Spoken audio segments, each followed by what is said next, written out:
No, tento opustený objekt je v Sásovej, tuto kde bývam. Bola to bývalá škola, tá už je niekoľko rokov opustená. A kľudne s nej mohol byť nejaký kultúrny stánok. Škoda, a neviem ani komu to patrí. Takýto strašník. To straší.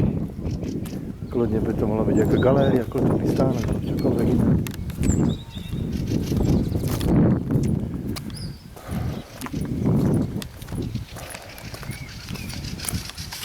Straší to tu. Tu zafilmujeme pekne. Ako to vlastne... Je to taká škoda veľká, že to takto vlastne ostalo. No.